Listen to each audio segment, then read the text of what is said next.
Good morning. নবাবের বউয়ের ব্লগে তোমাদের সবাইকে স্বাগত। আমি হলাম নবাবী। দেখো আমি ঘুম থেকে উঠে গেছি। এখন কটা বাজে জানো? এখন বাজে বেলা 12টা। হ্যাঁ, বেলা 12টার দিকেই আমি ঘুম থেকে উঠি, কারণ আমি তো নবাবের বউ।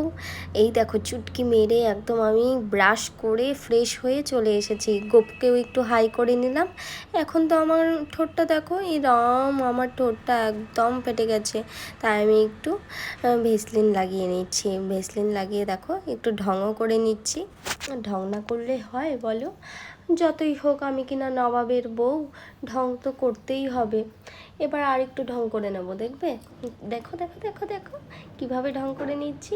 হ্যাঁ, এটা আমার রোজকার রুটিন, এটা না থাকলে হয়ই না, কিন্তু কিছু তো খেতে হবে। এবার ব্রেকফাস্ট কি করি বলো তো? দুপুর 12টার দিকে ব্রেকফাস্ট তো আর নিজে বানানো যাবে না, তাই ব্রেকফাস্ট নিয়ে বসে পড়েছি। আগের দিন আমাকে দিয়ে গিয়েছিল, প্রসাদ দিয়ে গিয়েছিল আমাদের দোকানে, অনেকগুলো প্রসাদ হয়েছে, সেগুলোই ভাবলাম দুপুর 12টায় আমি এগুলো খেয়ে নিই, তাহলে তো আমার আর কিছু বানাতে হবে না। দেখো কত সুন্দর সুন্দর ঠেকুয়া বানিয়েছে, এক একটা এক এক রকম ডিজাইনের। আমি তোমাদেরকে ধরে ধরে দেখাবো, দাঁড়াও।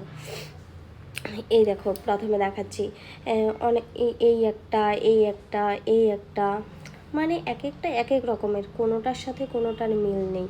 আর এগুলো আছে না, খেতেও অনেক টেস্টি ছিল।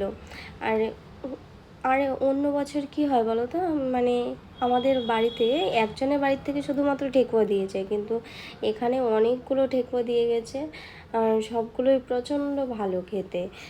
মানে একদম ঠেকুয়া খেয়ে খেয়ে আমার পেট ভরে গেছে। সকালে আমার আর অন্য কোনো ব্রেকফাস্টের দরকারই পড়েনি, তাই আমি এগুলো ভালো করে খেয়ে নিলাম। তারপরে গেলাম রান্নাঘরে। রান্নাঘরে গিয়ে একটাতে মাছ ভাজতে শুরু করে দিয়েছে, আর একটাতে হচ্ছে ডাল বসিয়ে দিয়েছে।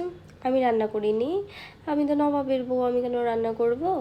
আমি রান্না করিনি, আমি শুধু গিয়ে একটু ভিডিও করার জন্য ঢং করে নিচ্ছিলাম, ঠিক আছে? আমি শুধু খাওয়ার জন্যই এসেছি।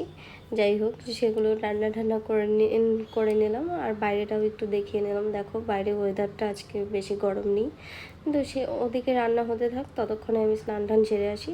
এই দেখো স্নান করে একদম ফ্রেশ হয়ে চলে এসেছি। ফ্রেশ হওয়ার পর আবার একটু ঢং করতে চলে এলাম। যাই হোক, ঢংটা আমাকে করতেই হবে, ঢং করতে আমি পারি তাই করি। তোমরা যে যাই বলো আমাকে, আমি ঢং করব। আচ্ছা যাই হোক, এখন পুজো দেওয়ার পালা, পুজো দিয়ে নিই। দেখো আমার ছোট্ট ছোট্ট দুটো কিউট ঠাকুর, একটা হচ্ছে লক্ষ্মী ঠাকুর আর একটা হচ্ছে গণেশ ঠাকুর, দুজনকেই খাবার দিয়ে নিলাম। এখন তো নিজেকেও খেতে হবে, তাই না? এবার নবাব না এলে তো খেতে পারবো না। যাই হোক, নবাবের জন্য ওয়েট করছিলাম, সেও এসে পড়লো, এবারে খেতে বসে পড়েছি। যাই হোক, আজকে এগুলোই রান্না হয়েছে, ডাল হয়েছে আর মাছের ঝোল হয়েছে। আমরা খেয়ে নিই ততক্ষণ।